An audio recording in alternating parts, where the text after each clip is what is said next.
Hi, Paul Sackis, Good News Broadcast, speaking to Deryck Richardson. Hey, Deryck, how are you? I'm good, Paul. How are you? All right, good. Deryck, go play. All right, that's it.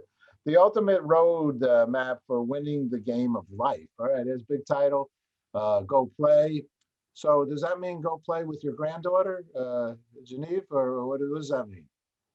It does mean go play with your granddaughter if that's what you want to do, but we're talking more business decisions and more really life-changing decisions. So often as adults, we just overthink things and we're trying to make sure that everything's perfect, and we all know that it's never perfect anyway. And I think that when we were kids, what happened was mom was cooking dinner. She said, "Get out of here, go play." And we didn't ask, "Hey, should we play with Legos? Hey, should we go knock on Johnny's door? Hey, should we go play basketball in the front yard?" We just got out of her way. We went to go play. Oftentimes we had a great time. And there were no thoughts, no overthinking about what we actually had to do while she was finishing the task in the kitchen or whatever she was doing when she said to go play. And so if we can take that same sort of thinking process into life, we can take some of the stresses away, in my opinion, that we cause on our own. Now, you're a serious business guy. It seems like a lot of years in the insurance, right, area. Yeah, insurance, marketing. I do a lot of things, man. Serial entrepreneur is what they There call you me. go. All right, and a do-gooder. You do a lot of community service, working with children and other things. Yes, sir. That's a good thing. But we're going to talk. I guess let's spend a little moment because you wrote this book, and it's a book I think reaching out to all people, but it sounds businessy because in business it does get convoluted. I've always thought that, and I'm a former corporate man, CBS, PBS, and then my own company for a bunch of years. Yeah. But I sort of like my business career. I sort of was like a go play kind of guy. I like to. Yeah. I thought that business and all that thing was, let's have fun. Let's still do it because I work under the principle we're flying away in outer space. So Right. let's have a good time. And unfortunately, life is short, or long, depending on how you look at the afterlife or before life. But so tell us why you wrote this book, because I think it's a very great idea, and the way you're looking at it, and the comparing it to mommy throwing you out of the house there and say have some fun. Right. Right. The book is certainly business but a lot of principles in the book can correlate to different aspects of your life. Opportunities are not just business or not just work, right? It's the relationships, it's the move, the big move. It's anything that there's an opportunity, and what are we going to do? Are we going to try to figure out if this opportunity is good, and analyze it and overthink it and then accept the opportunity? Or are we going to accept the opportunity and then figure it out along the way? That happens in business anyway. Anybody who has been in a corporate environment, you get trained for 2 weeks or for a month or however long your training is. But what do they tell you? You're really going to figure this out when we throw you to the fire, right? You're really going to, it's all going to click when you get out there and you do it. So let's just get out there and do it, figure it out on the way, whatever that means. Most of it's business in the book, but hey, there might be some pretty girl down the block that you want to go talk to, or you're going to spend time trying to get your perfect pitch going on before you ask her out on a date. Or hey, let's just go. Can I take you to get some ice cream? It's the same thing. That scenario is almost the asking a pretty girl out, or even saying those words. Boy, that is a whole nother story in the It corporate world, is. in the real world, and every world right now. Unfortunately, and fortunately, bad people are bad people, do bad things, and people should run away from them. Uh, I agree. in general. But there was a book a long time ago called "How to Succeed in Business Without Really Trying." They even made a Yeah. Broadway show on it. And the basic principle, from what I recollect, because Mel Brooks made it, so it was funny for me, comedy. He made it. It was the mailroom dude, and he worked his way up the ladder basically by never frustrating anybody, never Sure. telling on anybody, and just kind of basically knew everything going on because he was passing the mail around and so on. So Sure. how do you handle, and this was a corporate thing for me. I was always a low key guy, but somehow I became charge of the business manager of the station. I became a Yeah, producer of the big soap opera at CBS, whatever, because I would never tell on somebody. That never would, right. kind of tell. You screw, I screw up because I think I screw up a lot. what, Sure. what makes somebody a team player? Let's put it like that. Great question. Everybody's gonna screw up. Everybody's gonna fail, right? So once we get that, locked into our brain that we are gonna fail, I have failed a million times. Good news is I get up a million and one, right? So once we embrace the fact that we're gonna fail, that we're gonna screw up, we can actually look at it a little differently. Okay. So what makes somebody a good player is, in my opinion, is coming and saying, "Hey, man, I screwed up. Let's solve this problem together. Can we come up with a solution together?" Versus placing blame on other people. I don't like those kind of teammates. Versus coming to you with a problem with no solution. I don't like those kind of teammates. I employ 27 people between two businesses, and if somebody comes into this office, they know that they have to have a solution for whatever problem they're bringing to me. Doesn't mean I'm going to like their solution. Doesn't mean I'm not going to tweak their solution. Doesn't mean I'm not going to be super upset. But what it does mean is when you walk in this door with a problem, okay, here's what happened, Deryck. Here's what I think we can do to fix it. What do you think? Let's talk it out. That's a good teammate, in my opinion.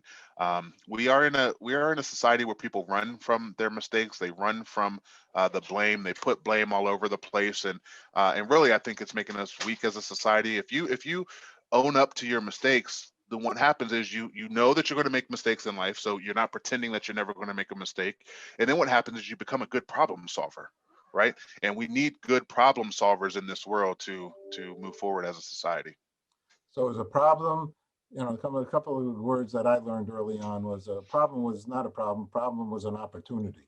That's correct, 100%, 100%. I also learned that if what is it? They kick you in the butt. Like if you if you kick people in the butt going up the ladder, the something's going to happen to your butt. I haven't heard that one. It's a classic. It's a classic.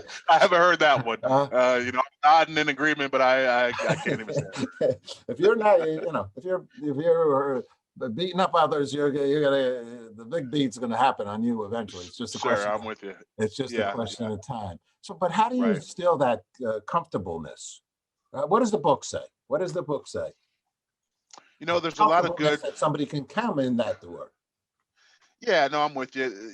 There's a lot of good things in there about attitude, mindset. It's not. This isn't new stuff. I mean, I have Zig on my desk. I've got Don Miguel on my desk, The Four Agreements. I've got John Maxwell on my desk. I've got this new book from a relatively unheard of guy, Mark Tepper. I'm a reader, right? So all of this stuff is not new. What it is it's my twist, and it's going to also bring you into my world with the stories. I like to get stories across as I try to prove a point. So you're going to hear stories, hear real-time examples of the principles that we talk about. We're going to use some true stories, so you'll hear some true business failures and how we overcame some of those failures. And then you're also going to hear just some sort of Aesop fable type stories about frogs who are blind and walking up a hill, you know, uh, lumberjacks that are Give us some chopping down stories. trees, Yeah, I'm a all showbiz types of stuff. guy. Give me some You're a stories. showbiz guy. You said you were at CBS for a while, right? And a producer. I'm 50. I celebrate 50 years in show business Wow, this year. wow.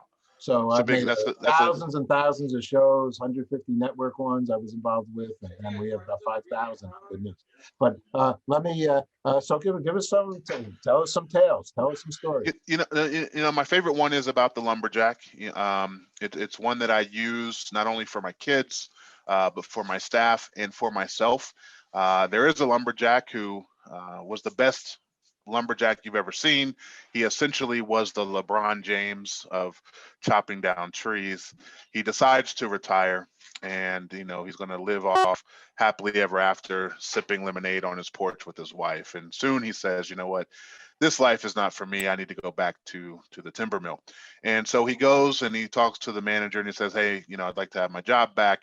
I know that I retired. I know that I'm getting up there in age, but I promise you, I will still be a top producer." picture Michael Jordan playing for the Washington Wizards, right? And so on a normal day, guys are bringing in 15 trees. I mean, that's just sort of average. And so he goes out his first day back on the job and he brings down 17 trees. He's the top producer. He's the man.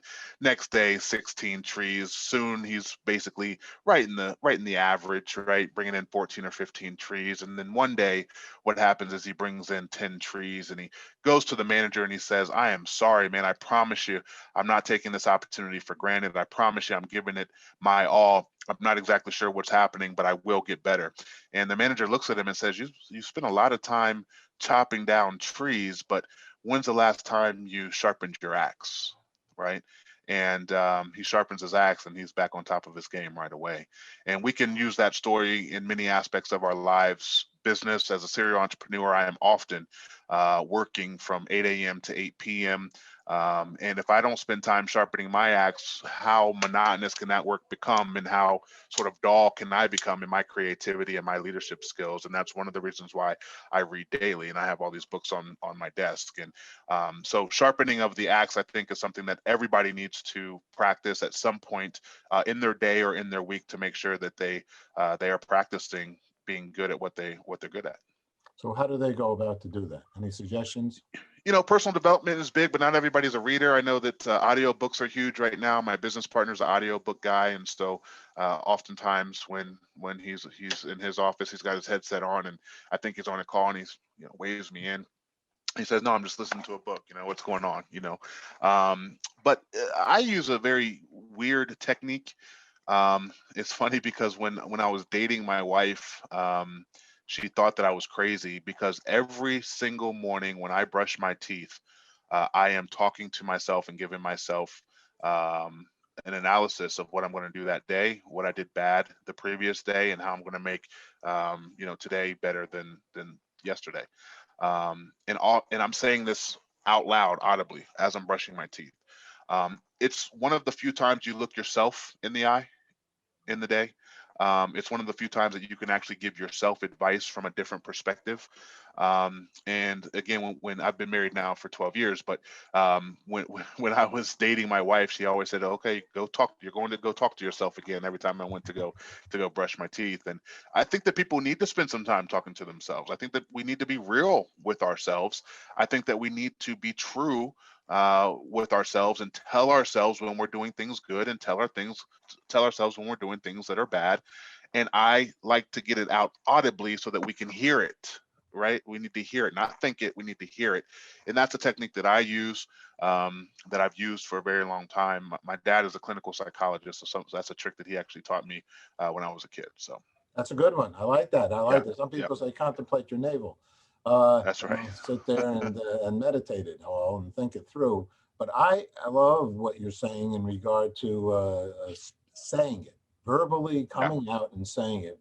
And I always thought that, you know what you know, or you right, maybe don't know what you know, but you think you know what you know. But just the right. moment you share it with somebody else, you've actually owned up sort of a little bit to it. And 100%. and you actually, even if they're like good buddies or good friends in any sense of the word, they can actually say, you might want to tweet that idea. 100%, and we should be open to listening to those that are closest to us. We're not always right. If you're the smartest guy in the room, you're in the wrong room. So you gotta listen to guys, especially people who know you and love you, like your buddies, and people that are close to you. Listen to them because they know you too. What's an Aesop's fable? You brought up Aesop's fables. What's an Aesop fable in relationship to your book? The tortoise and the hare is always a great one. It's actually not in the book, the tortoise and the hare, but it is just so true. It's a classic. Oftentimes what happens, and we're a sales environment. I mean, we are a locker room. Again, we sell insurance with one business in this building, and another business. We are selling marketing packages. So we are on the phones all day long. Picture Wolf of Wall Street, picture boiler room, type of environment here. And oftentimes my top producers, boom, they're off to the races, right away. And then they relax because they're what we call LISP, which is lazy successful sales professional. So that means they don't actually have that drive anymore that they did when they were younger. They're actually being successful because of their talent. And so they don't go overboard and do the extras that they used to do when they were younger. And so they, boom, they're off into the month and they're blazing fast. And then all of a sudden they're, just like that hare, just kind of hanging out, just having a good time, taking a nap, because they know that they're at the top of the sales board. And then you got some steady Freddies out there that are just coming along. And it's funny that at the end of every month, we sort of have a 3 to 4 man race. And if my top producers would actually just run the entire race the entire time, it would be it'd be a 2-man race, every month. But they tend to let a couple steady Freddies come right on in, and on both businesses, and catch them. So the tortoise and the hare is a good one. It seems sort of cliche. It seems like everybody has heard that story before, but how often do we sort of just relax and sort of become complacent with our success because we have had that burst of speed? And if we just kept it up, how far can we go? Really, sky's the limit. You're only good as your next sale. That's right, 100%. Let me. So, how'd you break down the book? How'd you put it together? So I actually wrote a 300-page book. If you have the book there, it's only 100 pages. It's very, very small. I mirrored it the size of the 4 Agreements. So if you've ever read the 4 Agreements by Don Miguel, and in fact, I talk a lot about mimicking success in the book, right? So don't be scared to take something. Oh man, 4 Agreements by Don Miguel, must read if you're a reader. It's only about 110 pages. And it's very small, like my book is. But the book was just so powerful that in every sales management position I had before I became an entrepreneur 6-7 years ago now, it was a must read for my staff before they started with me. So I would hire them, give them a copy of the book, say, read this before you start. And I am going to quiz you to make sure that you did your homework. But mimicking success, not to go off on a tangent, you look at Kobe Bryant and how he looks exactly like Michael Jordan. Didn't hurt him at all to do that. I did the same thing. So I actually have 300 pages of content. This book is only 100 pages. So we're going to start with Go Play. And obviously we're doing the tour now. It's Time to Eat will be released here. COVID kind of put us on a little bit of a back burner, but it will be released in 2021. And then we will follow up It's Time to Eat with Let's Get Ready for Bed.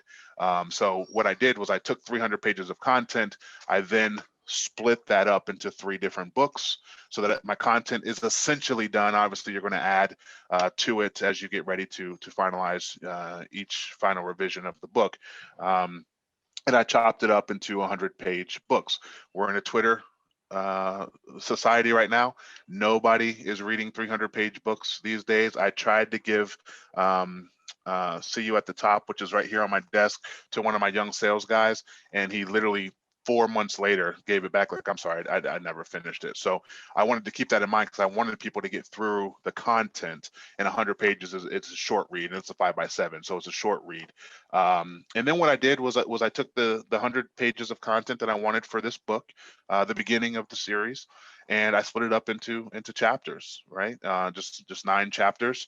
Every chapter starts with a quote from one of my favorite authors who happens to be in the news these days, but every chapter starts with a quote from Dr. Seuss, Mr. Theodore Geisel. So that's how I put together the book. It's been a success. Guys are loving it. It's short for sales teams. It's beautiful because you can read it.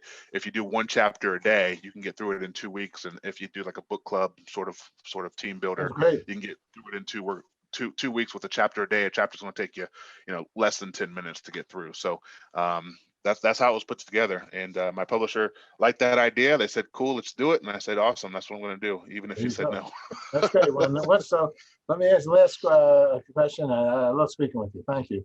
What's good news for you? What's your good news, would you say?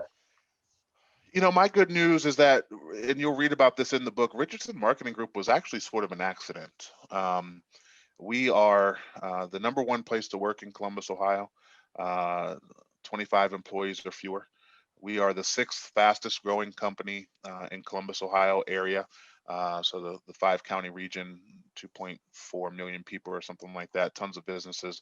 And to make the top 50 list was a blessing, but to see that we were number 6 on that list was certainly a blessing. And it's funny because this was an accident. We started as an insurance agency in this building, and we had a whole bunch of leads and marketing strategies that were working for our insurance agents. And I said, you know what, why don't we just offer this to other people? Because we were having a little bit of a tough time recruiting insurance agents. And so I said, why don't we just offer this services to any insurance agent? It doesn't have to be our insurance agents that work here. We've got plenty of leads, we've got plenty of strategies. It's obviously works. And so we did. And so our primary business, the wall, if you walk into this building, says Freedom Direct, which is our insurance agency. But the good news is that the accident, which is Richardson Marketing Group, has really taken off over the last 5 years. So I think we started Richardson Marketing Group in 2016 as sort of an extra way to make some money from our insurance agency, and it now has become our primary business. And that's the good news, man. You know, every day we just continue to get better news of some of the awards that Richardson Marketing Group is receiving, and we tend to sort of be a company that smaller businesses and younger or less experienced entrepreneurs can look up to. And so the good news for Richardson Marketing Group is that we look forward to again being the #1 place to work in Columbus, Ohio in 2021. We look forward to another year of great growth. We made it through a pandemic, and we'll still grow 100% from 2019 to 2020. And that's just the good news. For an accident, I think we're doing pretty well. So There you go. All right, great. Congratulations to you. yeah, Paul, thank you so much. All I right, appreciate it. thank you. Thanks.